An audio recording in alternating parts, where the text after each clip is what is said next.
Welcome to Random Acts of Conversation with me, Josh Reid Jones, where I attempt to have interesting and important conversations with people and with you, the audience of this little project. I'd like to acknowledge the traditional owners of the lands on which I live and work, and most of these conversations take place, and acknowledge that we are on unceded land that always was and always will be Aboriginal land. I pay my respects to elders past, present and emerging, and acknowledge all First Nations peoples from across the continent we now know as Australia. Thanks for tuning in. I hope you enjoy this next conversation. All right, we're back again on unceded Bunwurrung land with a very special guest today, Joe. Mate, thanks for coming. You're a long way from home at the moment, but I've managed to sneak in a little bit of time. Big Joe Williams, who has a resume as long as my arm of all kinds of different wonderful things. Down here doing some great work at the moment, but taking the time to come say good day. Thanks for coming in, mate. I appreciate it. I'm down here at the International Childhood Trauma Conference, and it's been for me personally, and it's like a pat on the back moment for me because I've been transitioning into this space for probably 4 or 5 years. Yep. I work predominantly in the wellbeing, mental health space, and then you go down the rabbit hole and learn more and more about trauma and developmental trauma and what it is and why it is and how it impacts every single one of us. You get a deeper understanding of just how misinformed people are about the conversation. So it's been good to be down here and mix with different thought leaders from around the world. It's one of those, we had a First Nations thought leaders panel that went from 9 to 5, like just all day, First Nations mob from around the world just dropping bombs. And we had someone who works as a clinical therapist. We had someone who's a staunch activist, and then we had someone who was stolen, and then we had a guy who was a principal of a school in Alice Springs that talks about how it has to be a two-way education. There's a brother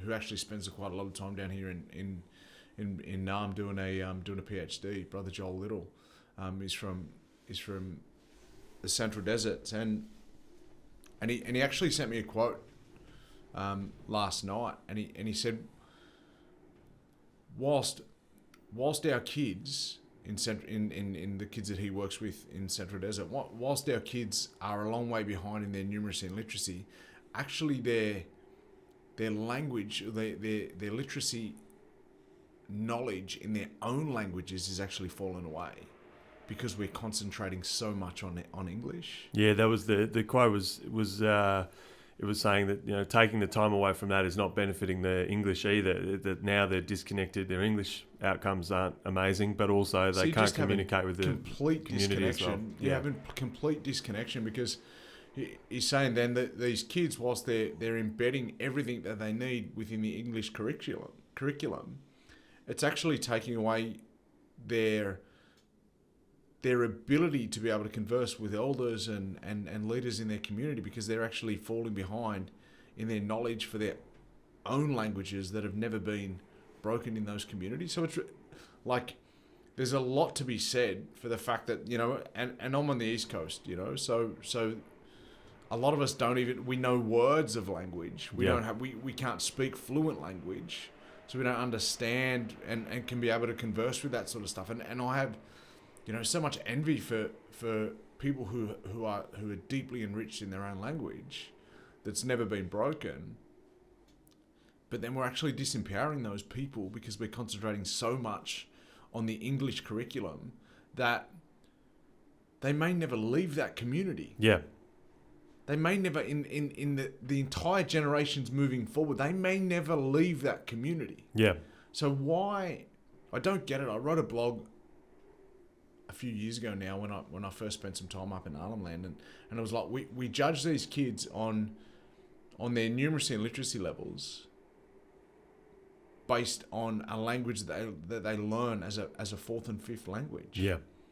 how many people would you go or will we test in Canberra at Parliament on a fifth language?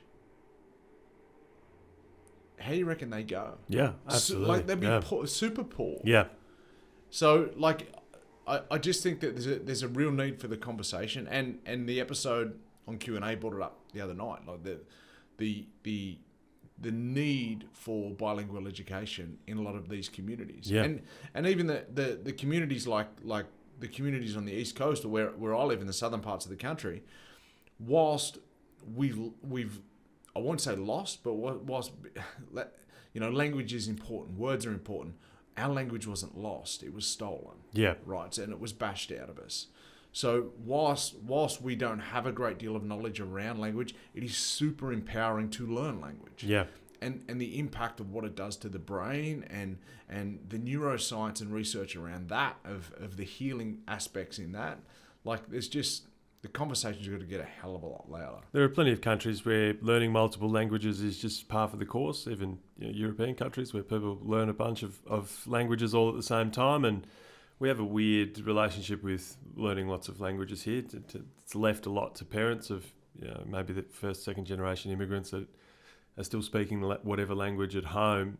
I think something that gets missed, where we're always trying to add things back in later, it's really frustrating to see, is that so much language, First Peoples language, is also tied in, it developed in the environment that they live in, and is specific and contains all kinds of wonderful information about that space as well. And you don't just lose an opportunity for people to speak in words that are different to the words that we would use. There isn't always direct translations, and there's also things in language that relate directly to what happens in the areas that they are. And as we talk now about, how do we conserve? How do we be more sustainable? How do we do all this stuff? Well, some of those practices are just built into language anyway. And if you could just allow people to carry that through, then you can unpack some of the underlying, I suppose, realities of that very physical location as well, that you don't get from English. Obviously, it's from bloody England. So, it's got nothing to do with the APY lands or the Central Deserts. And so even in context of being able to better understand the country that we're in, wherever that is, protection of languages makes so much sense, because it was developed on country by people who are intimately familiar with what happens on country, and letting that go, it's a tragedy in so many different ways. This was great to see Uncle Stan Grant get the NAIDOC Lifetime Achievement Award for his sort of work in Wiradjuri in New South Wales there. The conversation I had at breakfast this morning, and it was with the principal of a school in Alice Springs, Yipirinya School. And he said, he goes, you got to understand, Joe, is that we talk about having this two way of learning, right? So English way and then the Central Languages way.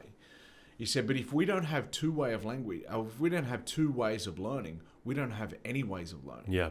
Right? Because again, we're below, and probably rightly so. Like it's a real struggle to learn any language. So you can understand how kids are, again, and this is what blows my mind. We judge these kids on a national average on languages that they speak 4 and 5 languages before they learn this language. It just makes no sense. Yeah. And he said, we need to be strong in those ways, again, because he's got that thinking of some of these kids may never leave community in their life. Yeah. Right. And whilst, there's so many people that travel overseas and then they learn learn a quick read book on speaking French. I did it when I went to play footy in France. There's tools and technologies to be able to do things like that if you're going off country, or these kids they're going to be sound in their English. Yeah. They're going to be sound in their English when they come off country and come into the big city, which they may never do. Yeah. But they need to be grounded in the languages and the practices that they have had for thousands of years to that place. Otherwise, we build generations of people being lost. Yeah, 100%. And that's where we talk about generational trauma and these behaviors of mental health, which, I challenge the way that we even view those systems, the mental health systems, is because, mental health funding's at an all-time high, right? Which is great. And the conversation about mental health is larger and louder than ever. But this conference, of why I'm down here now, and the conference, and that the learnings that I've been doing for the last 4 or 5 years around this topic, the mental health behaviours are all just a product of the early adversity and trauma as kids.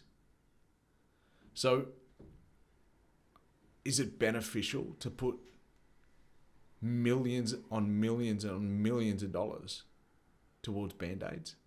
Yeah. Because that's all we're doing. And the challenge, and we've been saying this for a couple of years for the people in this field, the challenge is we don't have people who are appropriately trauma-informed that are forming policy and signing off on checks for organisations that are working in communities around mental health, because it's not mental health that's the problem. It's the challenges that are happening that are causing the mental health behaviours that's the problem, which we're not addressing. So how do we do you think culturally we need to put a bit of romance and a bit of pride into language and into activities in community, in the same way that people would go, oh yeah, like learning French, oh pretty cool, like, oh yeah, we've got those things, and we look to go overseas and check out artifacts overseas and do these things. I learned Indonesian at school. Yeah. I learned Indonesian at school. I've never been to Indonesia. Yeah. So what did I do for those 2 years of my life? Yeah. It's just taken up time. Like why not learn and introduce and implement languages around, particularly to our people, because the empowerment that it gives our people, and the brain's malleable, right? The brain is continually developing. So the brain's not this stagnant thing that just stops. The brain is continually developing and continually moving and building new pathways, and that's how things like memories form and so forth like that, right? So we're building these new pathways when we're learning new languages. So the way to reroute the challenges through trauma of our country, particularly with our mob, is to do things like learn language, because it challenges our brain in a different way to build those new synapses to reroute the challenging trauma challenges that we have in our brain and in our life. Is this something that you think addresses a lot of challenges in community to start? Is this where you're saying, as a fundamental starting point, yeah, let's start with language and let's work from there? And I think practice. Yeah. I think practice, the cultural practice, it's probably easier to implement and easier to learn, like things like cultural dance and weaving and the stories, the old stories. Like I say everywhere I go, and my session on Monday at this conference was all about our old stories. Mm-hmm. Because we learn these old stories in these beautiful little picture books as kindergarten, year 1, year 2 kids, without understanding the essence of what's being told in the story, right? So people go to me, Joe, it's brilliant what you do across the country. You go around and tell your story, but I don't actually tell my story. I do that as an engagement because I was a sports person, right? But no need to brag, mate. No. I say now, like, I played sport to pay the bills. Yeah. For a lot of years, and I was lucky to do that. Don't undersell yourself. To people who don't know about your sporting career, you can have a little digression and fill people in, because you're an NRL footballer. I played in the NRL for a few years, and then I was a professional boxer as well. So for me, like, the work that I do now is far more important than throwing a footy around or getting punched in the head. That was, But again, like, going back to what we were just saying, I think implementing cultural practice, and again, like, this isn't people. We always talk about culture is healing, but people don't actually understand why it's healing. especially white fellas, they're going to go, well, hey, how is dancing half naked in the bush healing? You know, but it's relearning that stuff. Yeah, that's healing, and the research around the world around the sense of belonging to something and someone.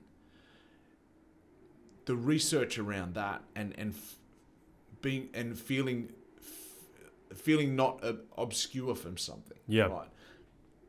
And again, that's traumatic in itself. Racism is traumatic in itself, and the exclusion of what it is.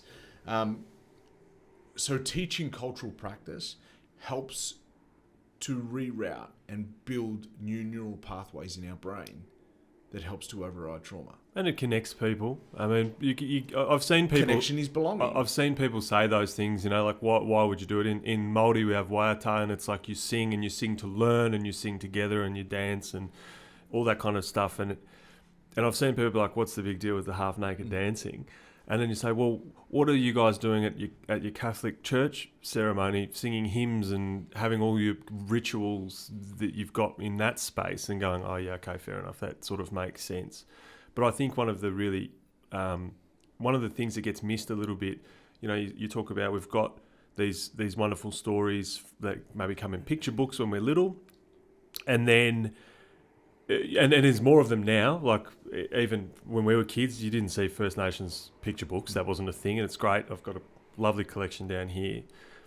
But all of those things, all of those stories, they also, and same with the dance and same with the way that you learn language and all of those things, is there's progression as well. So you get the early book version, you get an early meaning. But as you get older, if you continue to engage in culture, you learn more around those stories. So the very early one is like, okay, this guy came on a boat and did this thing, and that's where the islands came from. Cool. But then the detail starts to build around it as you get older, and you add to your learning around the same stories. So if you keep being able to tell the same story as you get older, and the keepers of the stories can give you more colour and more information and more detail, there's also a sense of progression in culture that people miss the importance of. Like, it's like doing an apprenticeship where you feel better when you can learn more, and that also feeds into this idea of, I think, of respect for elders and knowledge keepers that we sort of lose a little bit in the Google age. Well, this is where a lot of people don't actually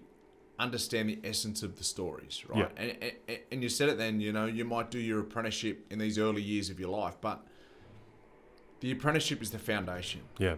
Right. And our stories, whilst our stories collectively as Native peoples around the world, we all have meaning to our stories. We also have lessons and values that are deeply embedded in our stories. Mm-hmm. Right. So it's those stories of, you know, Tiddalik the frog, which is about a big greedy frog that drank up all the waterways and didn't share with each other. So Tiddalik the frog wasn't particularly about just a frog. Tiddalik the frog was about the importance of sharing. Yeah. And the importance of not to be greedy. You know, how the birds got their colours wasn't particularly about just birds. It was about helping each other. You know, and where I say to people, I don't just talk about my story when I go around in communities. I talk about the story locally, because no matter what the story is of that old hill or that beautiful old tree or what it is, the animals of those areas, those stories have lessons in how we should be behaving, right? And the stories all have lessons around love, care, respect, humility, compassion, sharing. Yeah. Right? And they're the values that we should be living with our life, because the more, and again, I'm someone, and it took me a long way to get to this path, right? Because a history of addiction and a history of, you know, diagnosed mental illness and different challenges around, you know, suicide attempts and things like that. It took me a long way to get to this path, but it's about helping people to understand the old stories, because the old stories have values in them. And now, to this day, I can honestly say that every behavior that I try and do in my life, if it's not aligned with a value, I won't do it. And that value is all about helping other people, right? And even if we have these sense of of selfishness where we have to look after ourselves. There's also elements of care for yourself in that. Yeah. And having love for yourself in that, and respecting that as well. You know, so it's a broader conversation that it isn't just about the stories. Yeah. It isn't just about the pretty picture books, because there's a hell of a lot of white fellas now that want to learn about this stuff. Yeah. Right? And they buy these beautiful picture books and they tell these beautiful stories. I tell my stories to my kids, and I told this story about Gilar and Ghani, which is a story about the galah and how the galah came to be and why it's the colour it is and why it looks the way it does, right? And I tell this story, and a long story short, you know, my boy was he's 8 now, my boy was about 6 at the time. And we were walking at the local athletics track. It was Little Athletics. And we were there watching my other boy. And we were walking, and Ari, for the people who are only listening to this on audio, but for the people who have got it on visual, catch it. Like, Ari was there, and he goes, "Dad," and then raised his eyebrows at me, and then just looked over at these gilars like that. He goes, "Look over there. Old Gillar. You know why he's like that, eh, Dad? Because he was being a show-off." You know, like... So those stories implemented into a 6-year-old kid's head. Yeah. He's doing his apprenticeship, as you said, right? About behaviours. Yeah. So that bird, when it lands down there, that bird is an instant reminder that we can't be a show-off. That bird is an instant reminder. All of our birds, how the kangaroos got their tail. Yeah. You know, how the thickerbilla, the porcupine got its spikes. When we see those things, they're an instant reminder of how we should be behaving. Mm. That's what was so beautiful and so smart about our old people. Yeah. About our ancestors. For thousands of years, that's why it worked. I said in the conference on Monday as well, is that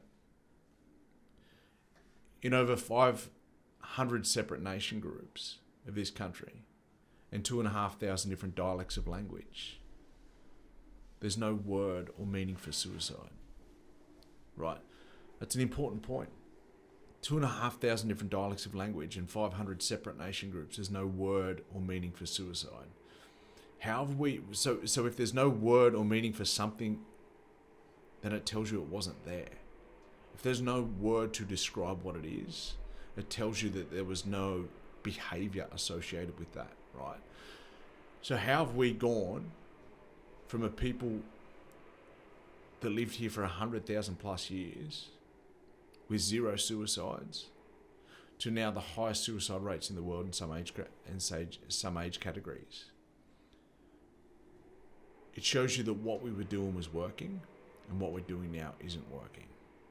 Really, really simple way to put it. It's about learning those stories and learning those values of the stories, because they implement our behaviours.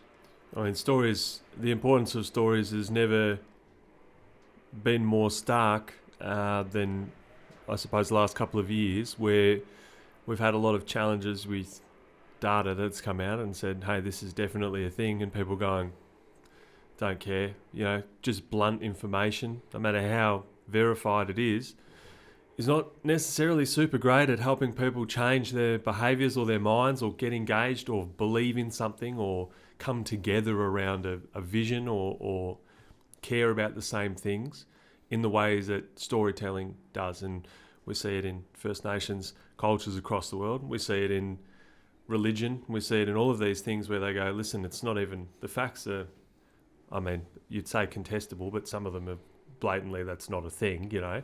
But the stories are what bring people together around behaving in certain ways or caring about certain things or, you know, doing things together in particular ways. But it's also an incredibly effective and sticky way to remember information. It's so much easier to remember a good yarn than to remember a list of facts. You know, it's great, okay, great, give me all the facts in the world, or give me a good story that illustrates my point and I know which one's going to stick a little bit better. We were storytellers. We were storytellers for thousands of years. You know, whether it be through art. And that's the thing about culture, right? People think that culture is the dance, or culture is the artwork, or culture is the song. right? And we get that and we understand that. And whilst it very much is, people also don't understand that those things are a product of culture. Those things are a product of repeated behaviours over time. Those things are a product of the stories. You know, so all of our artworks, and you see the beautiful, beautiful artworks in many communities, and the beautiful, beautiful dances, and the beautiful songs. They're all aligned to a story. Yeah. You know, we one of the it was a Native American man who was on our panel, Louis Madrona. He talks about how we all live storied lives. You know, our life, every single one of us, our life is a story, and when we're long gone, how's that story going to be? Uncle Paul Gordon and Uncle Paul Callaghan document well in their book The Dreaming Path. Is that our life is a story. You know, what's our story going to be like when we go? That's right, yeah. And also, for the people that are skeptical about stories, particularly First Nations stories, they contain information in them.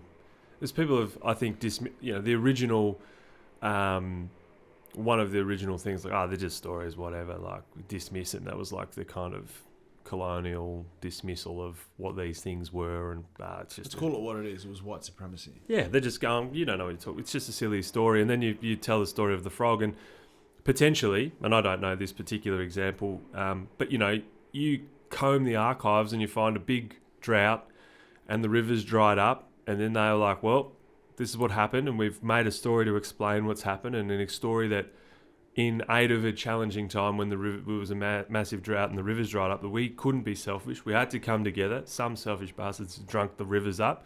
We need to come together and look after each other, and we don't like that kind of behaviour.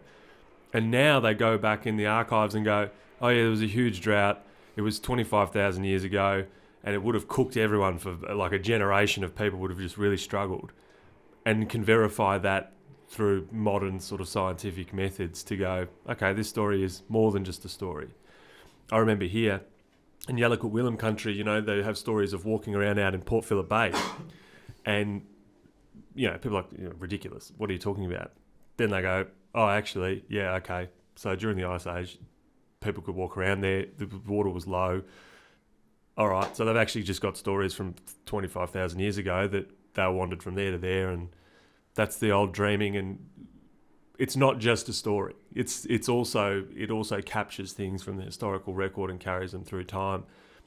And how much stuff do we not know by dismissing the stories in the first place and not even having a chance to even try and understand what other bits are being carried along? And it's those layers always. Don't be selfish, that's a good one.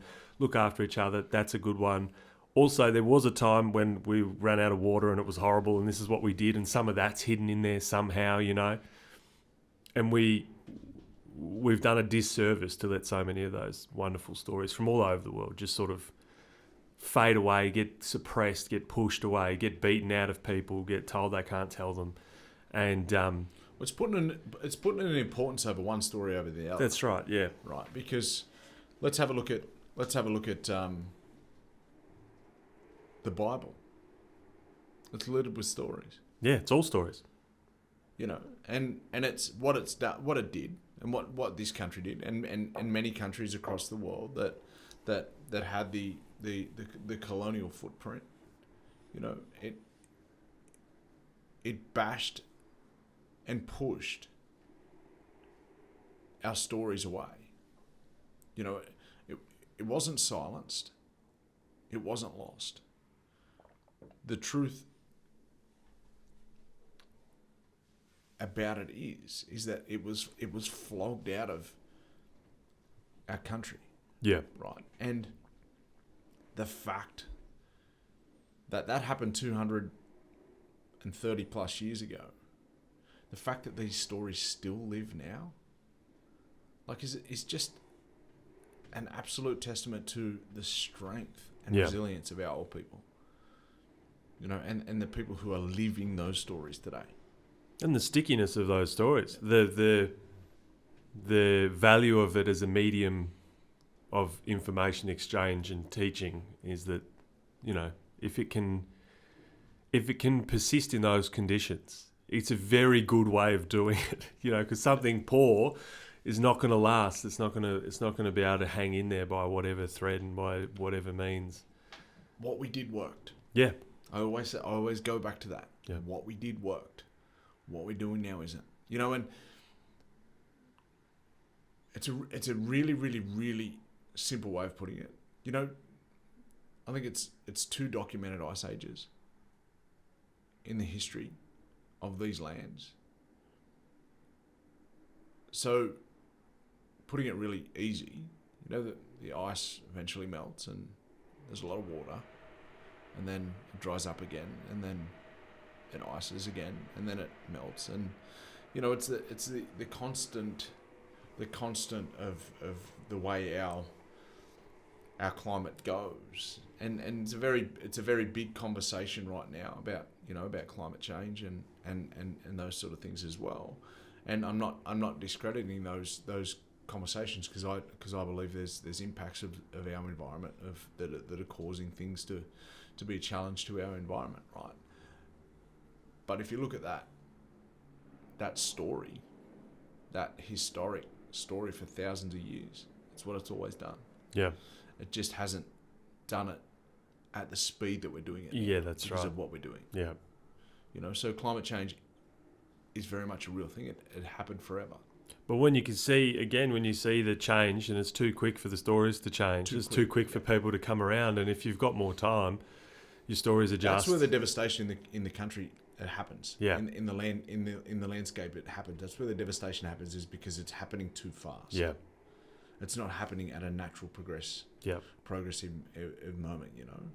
Yeah, and there's obviously been challenges over the years in a million different ways, and again, we talk about how do we be more sustainable? How do we do these things? And I often say to people, where is there a more sustainable example than the fact that you can see the footprint of First Peoples in the fact that the land was looked after so well. The footprint is there, but it's not a detrimental footprint. It's been cultivated, and it's been supported, and it's been worked with and alongside instead of trying to be dominated. Another really, really easy way of doing it. Yeah. Like we see the devastation that colonialism and living in a capitalist society has done for this country in the last 200 years, right? Imagine that 200 times it by however many to get to 60,000. It's endless, time immemorial. And 60, like it was 20,000, then 40,000, then 60,000, then 80,000. Science is going to catch up to us at what we already know. Yeah. Eventually, right? Our stories suggest that since the beginning of time, and that's millions of years. Well, because we don't have science to record it. So it's at 80,000, you're really the beginning of people anyway. So, as human beings, that's once they had that carbon dating come out that was suggesting that might be a time. That's before we thought people had left Africa at this point. So we need to review a few things and see what we're going on. In our lifetimes, it's changed so much. Yeah. And the reviewing of that, it actually challenges the science model of what these who are supposed to be really intelligent white men have told us. Yeah. For many, many years. And it's just continuously being bent and on the bright side for science, though, is that they do change their minds, which is that's a tick in that box over there. Probably quicker. On being presented new evidence, I go, we've it's seen 60 it in now. our lifetime. Yeah, that's right. Yeah, it was 10, then it was 20, yeah. 40, 60. Yeah. So they go, but then the cultural significance of that takes God knows how many generations before people go, oh, actually, this is something that we should be really proud of, and we should invest in, and we should we should be the custodians and assist in that idea.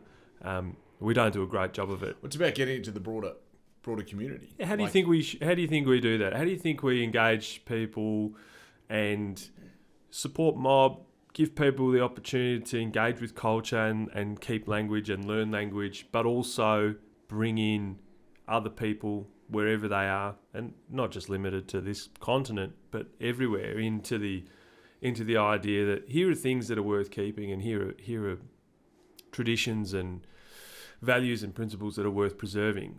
What do you think are the ways that we can be able to do that? Well, the greatest influences of ourselves are the people who hang around, right?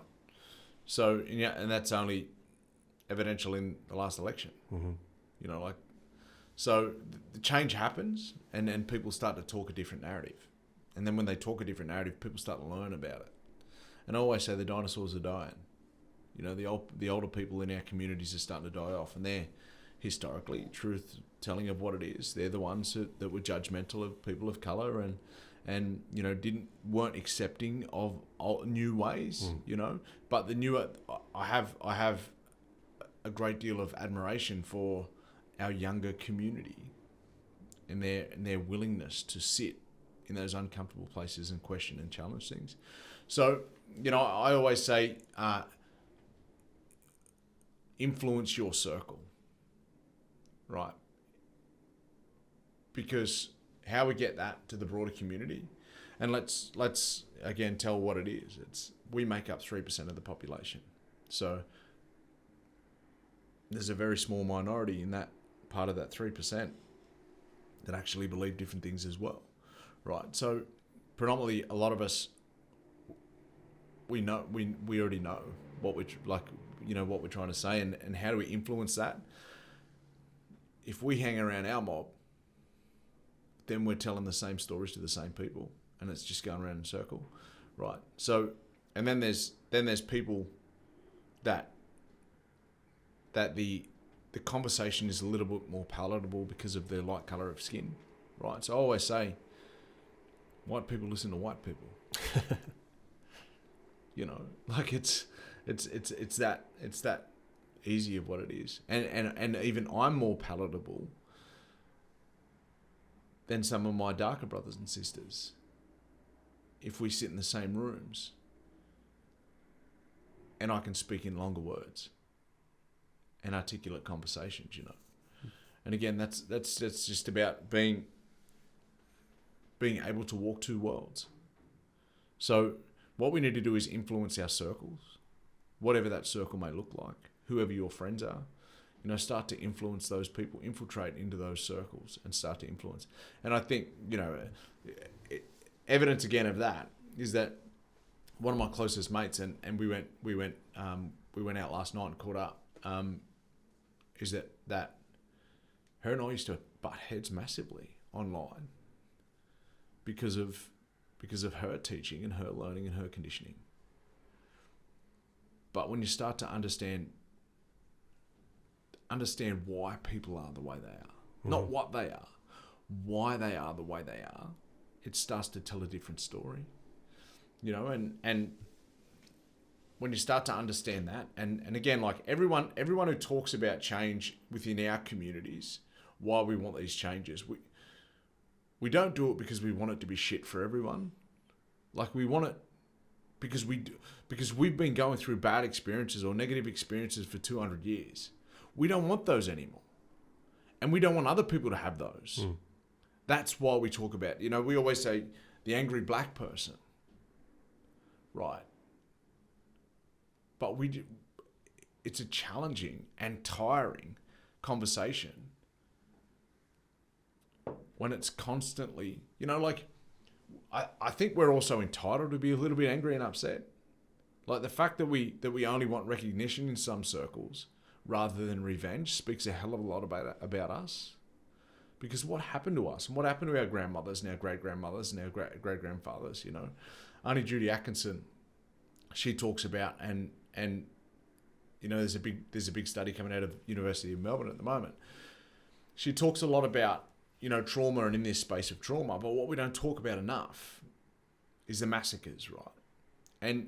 And people go, I went to this massacre site and it's horrific what happened at this massacre site, and this amount of people were killed, and this amount of people, this is what happened at this site. And Auntie Judy says it so straight, and she's, an almost 80-year-old woman. She goes, but what else happened? She talks about how she was with this guy who had 2 PhDs, so was extremely knowledgeable in the white world, 2 PhDs, and she gave him this book about the massacres.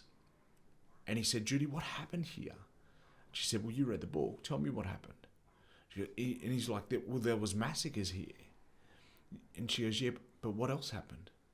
You read those books. You're a smart man. What else happened? What a lot of people don't understand, right, is that women and children were raped in those areas. And what we are living today, and when you understand trauma and what it does to people and the impacts that it does and has on people, is that we are living remnants of everything that happened back then. Because when you understand trauma, you understand the behaviours of people are passed down from generation to generation. Right? We call it intergenerational trauma. Right? So not just the physiology or the chemistry that happens with us, and the bodily changes that happens with us within our genetics and DNA, our behaviours and how we look at people and how we view people and why we are triggered when that white guy calls us, or what Eddie spoke about at his book launch last night, when he gets a banana thrown at him. It's because we've been treated as less than for so long that, and I've been down that path as well. You erupt and you just start throwing hands. And you don't start throwing hands because you're an aggressive and you're a violent and terrorizing person.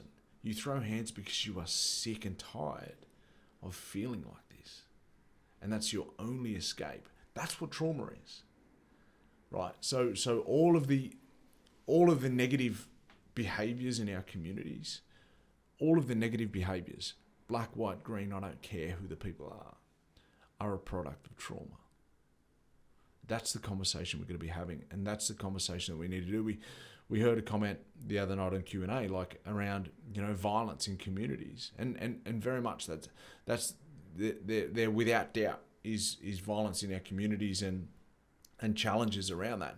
But let's look at where the violence comes from. Let's look at why people react that way. That's when we can heal it. Right? We can't heal the behaviour once we just go, don't do that anymore. Yeah, 100%. Lock someone up for doing that. Let's have a look at why people do things. Yeah. It's always been a focus for me is to meet people where they are and understand the context around why people are doing what they're doing, stuck where they're stuck. And I think when we have a culture that is heavily focused on individuals and what individuals do, and we talk about that all the time, I did this or I did that, we miss all the stuff around people that either enables them to do things or prevents them from being able to do things or shields them from opportunities in the same way that other places shield people from horrific trauma, which is great. You don't want people to have to go through all those things. And sometimes I often say to people when I'm working in organisations and presenting, I can tell a story about a kid, up to 10 years old, and all this horrible stuff's happening to this kid. And people are heartbroken. If you stop the story at 10 years old, they're like, oh, this poor kid, what do we want to do these things? And you go, when that 10-year-old becomes an 18-year-old, and then we've just told that as soon as they turn 18, we're like, well, sort your life out, pal. And Or we lock that 10-year-old up. Or we up. lock the 10-year-old up, and how many lifetimes would it take you to do? I'm surprised that some of these people were getting out of bed after the things they've been through, and I have no... There's not a mystery to me why they don't trust people or the system or that good things can happen or whatever, given all the things that have happened to them. If we don't take the time to discuss that openly and you've got to be honest, you've got to say some pretty horrible stuff. You've got to pick some pretty horrible scabs to get to the bottom of it. But it's not just about every individual person. And while individuals have a part to play in everything that we do, we are also products of our environment and informed by what happens around us and to us and how we're taught by the people who are themselves informed by what has happened to them and what's happened in their life. What I think as well is that that a lot of people are scared or are even, they get angry by or get sick of the conversation, around January 26 or wherever else. And it's like, I didn't do it. Yeah. Like I wasn't here back then. No, you didn't. But I think more than a responsibility, you have an obligation to understand that you are now a product of that and you are now a beneficiary of that. Where on the other side of the coin is that we are a product of that and we are a result of that when it comes to behaviours, right? That's important. You are a product and a beneficiary, and we are a product and a result. That result, in a lot of times, isn't wonderfully positive. So when you start to change that and look at that, and you start to understand, when I do professional development sessions in organisations, I tell the story of the stolen gen, but I tell the story of the stolen generation from a white person's perspective and say, okay, let's look at it now. What if I knocked on your door tonight in your home while you're warm, while you're enjoying a beautiful meal, and I said, that's it. Tomorrow, I'm taking your kids and you won't see them again because we're going to put them in homes to make them better. And then you're going to get up in the morning and you're not allowed to speak any language that you're speaking right now. You're not allowed to eat what you do. You're not allowed to behave the way you behave. You're not allowed to do the practices that you and your ancestors have only always known. And we're going to change your life and make you live a completely different way. How do you reckon you'd go? And 100% of the time, everyone says, that would be a struggle. Okay, well, that's you. And then you have more kids. And then you've got to teach those kids that, which you're struggling to do, which you're struggling to learn yourself as an adult. So you've got to teach your kids that. But when you struggle to look at, when it looks like you're struggling to do that, people will just take your kids off you anyway. All right. And then that'll happen for another 3 generations or so. And then you're just slowly being indoctrinated into this new way of life and assimilated into this new way of life. But then you're also judged on it with the expectation that you should be doing it the same way that people have been doing it for hundreds of years. How do you reckon that'd go? Joe, that would be impossible. That's what you're looking at when you look at us every day. And to put it that simply, people just go, holy shit, I get it. I get it. I don't understand it. I don't experience it, but I get it. Yeah. Yeah, show me the 4-year-old whose fault it is that they were forcibly removed. You show me the 4-year-old who's responsible for that. The kid that was taken out of his mother's arms in hospital. Yeah, it's crazy. It's crazy. And when you understand trauma and the way the child protection system is, when you understand it and the damages and the impacts that it has on a young person around not being able to form a secure attachment with their loved ones and carers, when you understand the impacts of that long term, any wonder we got people walking around just aimlessly lost, not knowing who and why they are. And you've taken a bit of heat out of your own experiences there. Like you said, you're less quick to rage now, and you take that position of how do we bring people together and have that understanding and broaden our circles of conversation, and which means you've got to interact with people who disagree with you. You've got to step into those spaces, and it's sometimes very annoying. And with anything like that, you've got to take the position that sometimes they're not going to get it, and they're not going to get it straight away, or they're not going to get it ever, and that's just part of the deal too.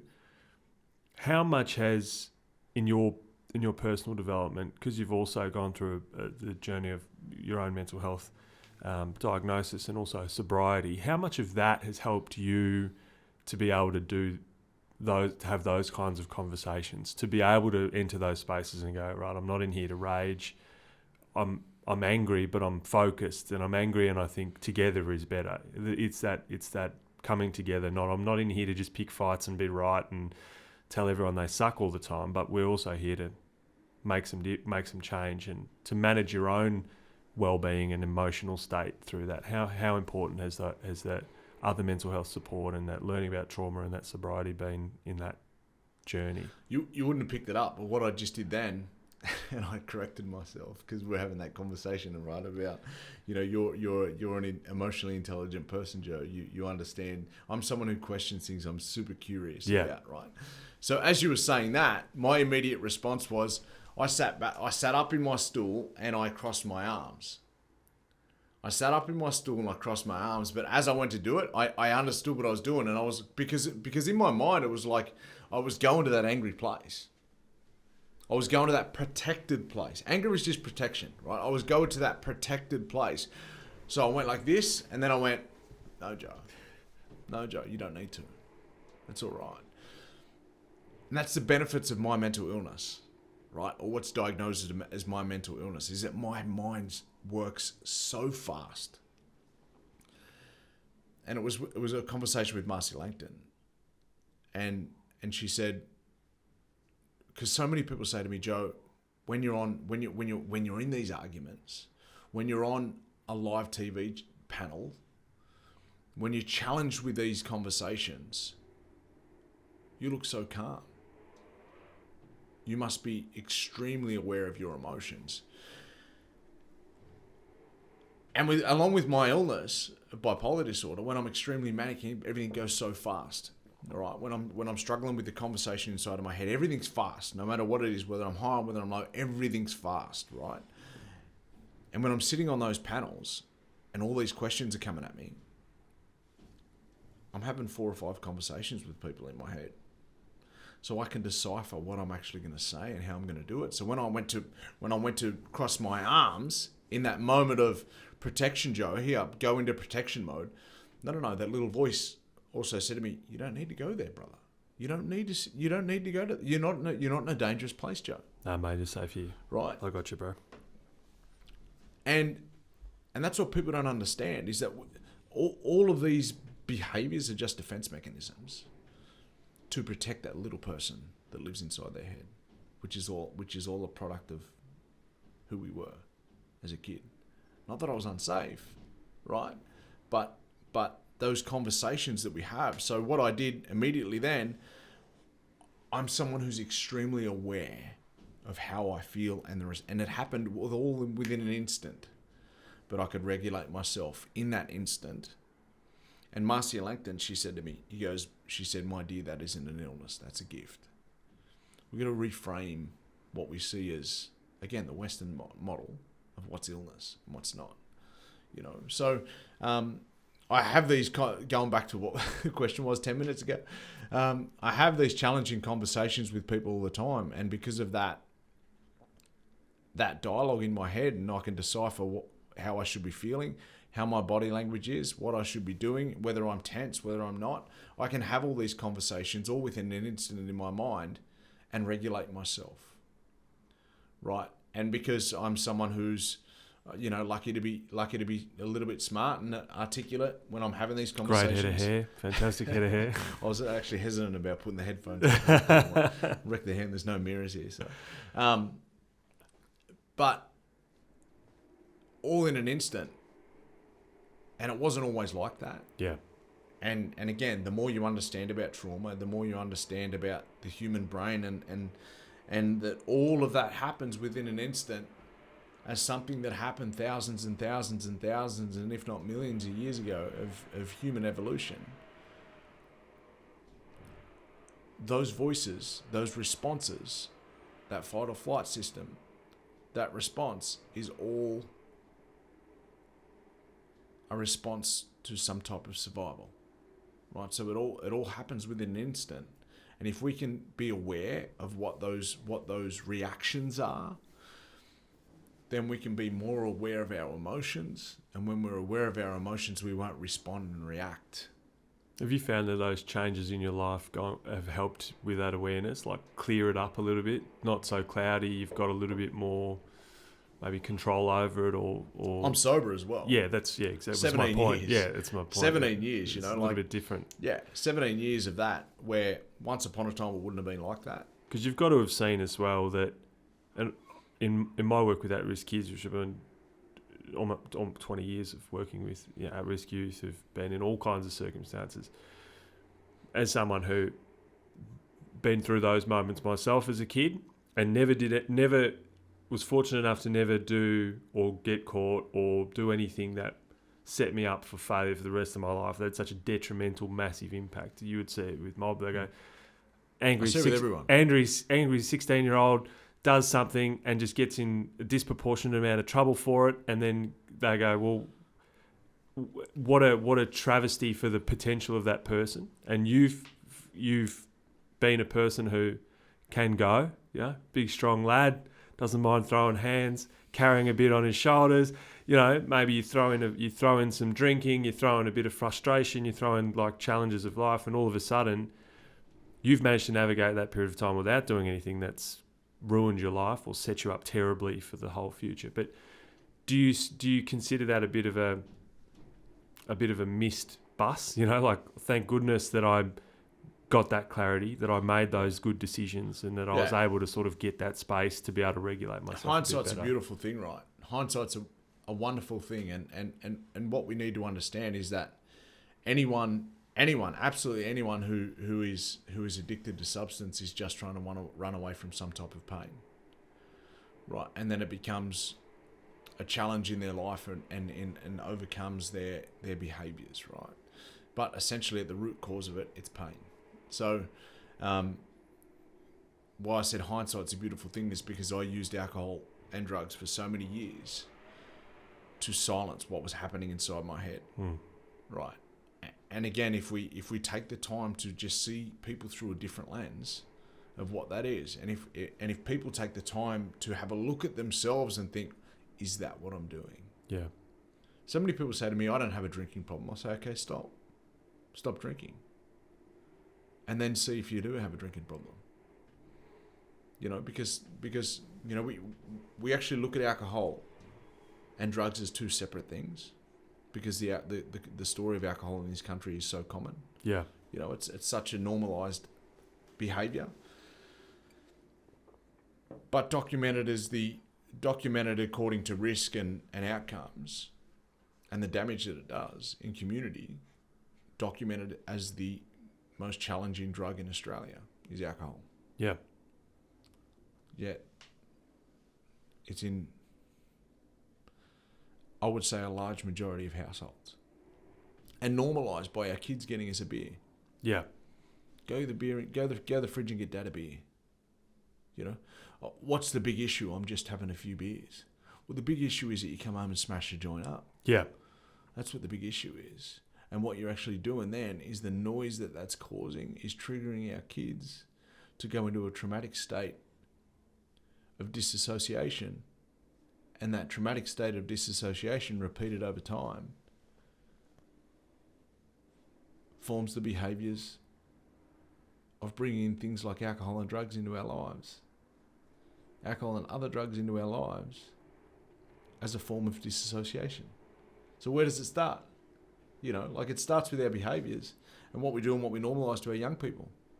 I'm super stoked that my oldest boy is the only one of my children who's seen me drink, and he's 18 in September. Yeah.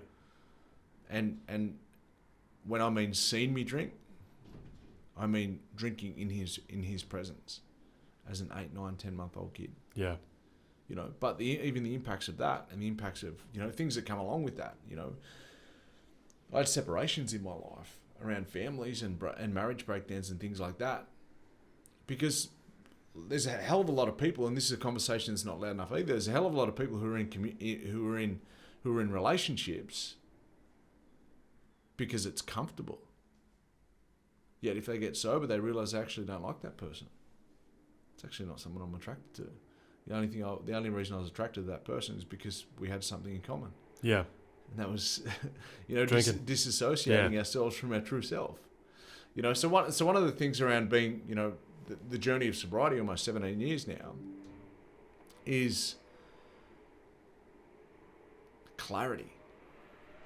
Clarity of who I am and every behavior that I've got, and even going deeper into that with around the trauma response and so things like that. Every behavior that I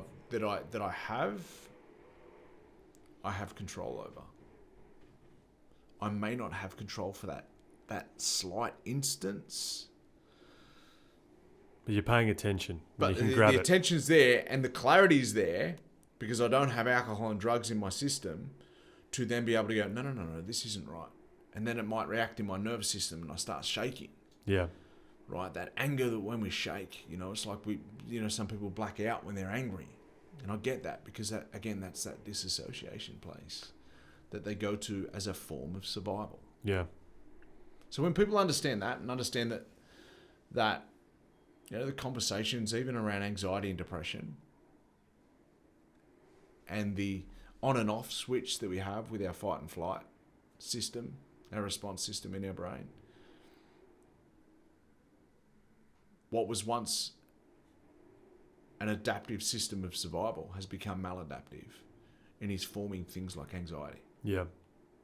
Because our on and off switch is always going, which happens and influences our stress response as babies in our mum's belly. And so what would you like people to take away? Obviously you can read Joe's book, you can follow Joe on the internet. Even my book, like I'm due for another book Got some updates of your trauma informed response training. Because that was very much in the early parts of my learning of mental illness. Yeah. That book was released in I think 2017, something like that. So don't read the book. Or? No, read it. Yeah, by all means, go read the book. And that book is about there's different steps within that book that can help every single person in the challenges that they go through. Yeah, most definitely. But learn about yourself. Learn about yourself. Take the time. Pay attention to what you're doing. Be curious. Yeah. Be curious of who you are and why you are, and where does that come from. Yeah. I always talk about it's on the back of my t-shirt. Don't look at what, look at why. Don't look at what's going on with you. Yeah. That's our problem as a society. We look at what's going on with us. Yeah. Rather than why it's going on. A brilliant book by Dr. Bruce Perry and Oprah is called What Happened to You. That book reframes the question from what's wrong with that person to what happened to that person for them to be like that. Yeah. And that's the conversation we need to have with our communities, 100%. With everyone. With everybody, everyone. Ask No matter yourself who and they then are. extend that curiosity to everybody else, and we'll be a better ask place. yourself, and it's not just about asking people physically. It's about having a look at their behaviours, That's because right, behaviour is language. Yeah. What's that language speaking to you? Be curious as to why do you respond that way? Why are you angry when you hear loud music? Yeah. Why are you angry when you smell a certain fragrance? Yeah. Why do you go into this overactive nervous response when you smell a certain fragrance? Yeah. Like everything is for a reason, because of the systems that are built within our body around survival. That's the important thing. All of our systems are built in our body around survival, right? And they've been turned on too many times within our life that have now become maladaptive and causing different challenges in our life. Mate, thank you so much for taking the time to come and have a yarn. We really appreciate it. Go follow. Do you want to shout out your Instagram handle? I'll get it wrong. Instagram handle is at JoeWilliams_TEW. T for the, E for enemy, W for within. My organisation's The Enemy Within, and my Instagram and Twitter is at JoeWilliams_TEW. My Facebook is The Enemy Within, Suicide Prevention, Trauma Recovery and Wellbeing Education. And my website is www.joewilliams.com.au. Amazing. Well, mate, thank you again, and I look forward to yarning with you many times over the future and keeping an eye on this next book as you pull it together as well. I've got too many things going on in my head. I've just got to start talking to a tape recorder and get somebody to transcribe. That's it. Yeah. Just to get the book out. Love it. Thanks, mate. Thanks, brother. Good on you.